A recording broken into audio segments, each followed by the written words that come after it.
nasta'in. Iyyaka na'budu wa iyyaka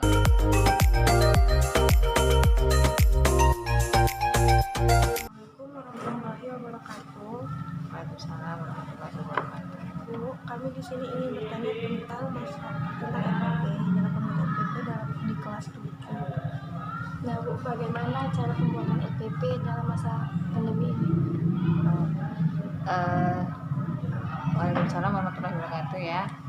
Di sini kalau saya sih pembuatan FPP pembelajaran bahasa Indonesia masa pandemi COVID sekarang ini ada dua jenis ya. Yang pertama itu masa pandemi COVID ini yang kita buat dalam daring atau luring, kemudian ada tatap muka.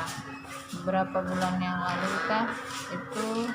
kita mengadakan daring, dan yang 3 bulan ke depan ini baru kita mengadakan pembelajaran tatap muka. Nah, yang pertama kalau kita daring atau luring itu ya, pembuatan RPP tentang pembelajaran bahasa Indonesia tentang teks deskripsi. Pembuatan RPP-nya itu disesuaikan dengan kondisi keadaan sekolah, kan? Kemudian dia harus berdasarkan KD, kemudian indikatornya sesuai, kan? Itulah. Pertama, langkah-langkah pembuatan RPP itu bisa kita buat. Yang pertama itu identitas sekolah.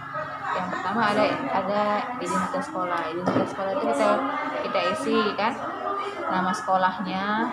Misalnya sekolah ini kan SMP PAB Nurul Pakam. Kemudian di situ ada mata pelajarannya bahasa Indonesia. Baru temanya apa? Temanya pembelajaran tentang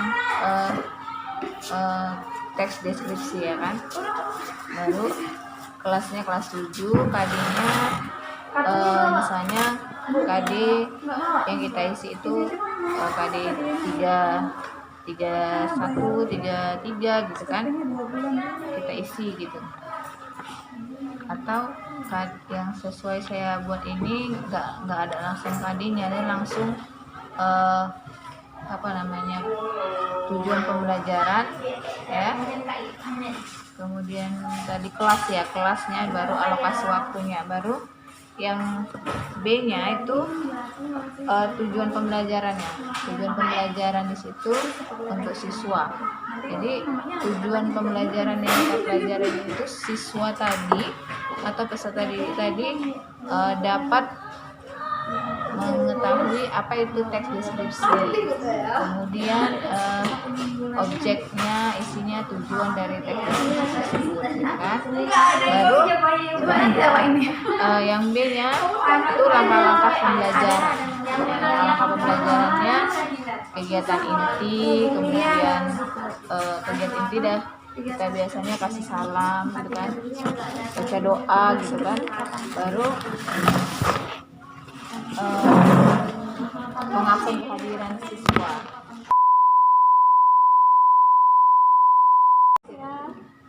Jadi absen siswa lah dulu kan. Kalau kita daring, nah siswa itu absen tuh satu-satu, ya kan. Siswa di absen satu-satu, jadi kita cek kehadiran orang itu aktif atau enggak gitu kan. Baru kalau tatap muka ya kita berdoa, salam, baru absen siswa. Baru kemudian alat dan bahan itu misalnya buku, bahannya buku, ya kan, buku itu buku mata pelajaran lah, buku mata pelajaran paket bahasa Indonesia, ya kan. Baru LKPD kita, ya kan, LKPD. Baru alat tulislah ya, orang adalah tulisnya. Kita buat alatnya tuh kayak media terus, atau medianya bisa jadi kita buat dari WA, bisa kan. Ada juga yang sudah guru-guru yang lain tuh menggunakan Google Classroom gitu, lebih efektif pakai Google Classroom ya. WA harus ya satu-satu siswanya harus nampil ke atau ngirim tugas dari WA ya kan. Lalu itu tadi langkah pembelajaran kegiatan inti itu alat dan bahan. Kemudian kita merencanakan ya kan? Merencanakan guru memberikan informasi kepada siswa dengan langkah-langkah, misalnya menjelaskan apa yang pembelajaran itu yang akan dilakukan gitu kan. Lalu guru memberikan gambar kerja atau LKPD kepada siswa pada pertemuan pertama. Siswa misalnya kemudian siswa mengerjakan tugas LKPD tersebut, baru siswa menganalisis masukan atau tanggapan tentang yang dikoreksi guru kan. Baru terakhir kegiatan terakhir ya masih pengumpulan data lah dulu ya. Pengumpulan data, kemudian mengumpulkan data itu siswa itu menggunakan LKPD biasanya bahan yang disediakan. Jadi dia mengerjakan LKPD-nya sesuai instruksi yang disampaikan sama guru. Baru kadang siswa ada yang bertanya, Bu, ini bagaimana gitu kan. Saya kasih pertanyaan gitu. Jadi siswa juga bertanya, kita kasih kesempatan siswa bertanya kepada gurunya gitu kan. Baru yang terakhir aplikasi tindak lanjut. Guru memberikan kesempatan kepada siswa untuk menanyakan sesuatu gitu kan, atau menjawab pertanyaan dari guru. Kalau udah pertanyaan kita kasihkan dia jawab gitu. Baru kemudian siswa dikasih kesempatan untuk memberikan tanggapan ya kan, atau dia menanggapi pembelajaran hari itu bagaimana. Baru kegiatan penutup.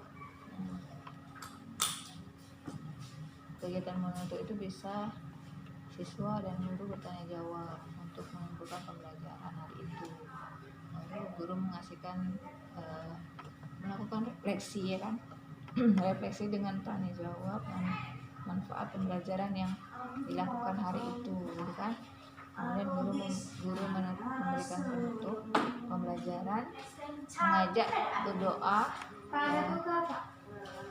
yang diakhiri dengan ucapan salam dan terima kasih kepada siswanya untuk pembelajaran hari itu. Baru memberikan penilaian. Yang itu memberikan penilaian. Penilaiannya itu penilaian sikap. Nah, sikapnya bagaimana? Observasi. Baru penilaian sikap, penilaian pengetahuan, penilaian keterampilan, ya kan? Nah, kalau yang sikap pertama observasi. Kita lihat dulu anak-anaknya bagaimana sikapnya kan gitu kan, dari pagi pertemuan kita tuh kayak mana. Baru penilaian pengetahuan. Nah, pengetahuannya tugas mereka LKPD-nya kita kasih nilai gitu kan. Baru keterampilan praktek mereka.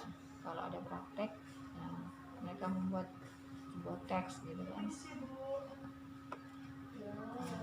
Jadi kita kasih penilaian mungkin itu aja, itu langkah-langkahnya yang kita buat tentang RPP pembelajaran satu hari itu pertemuan gitu ya. Mungkin itu aja. Ada lagi yang tanya?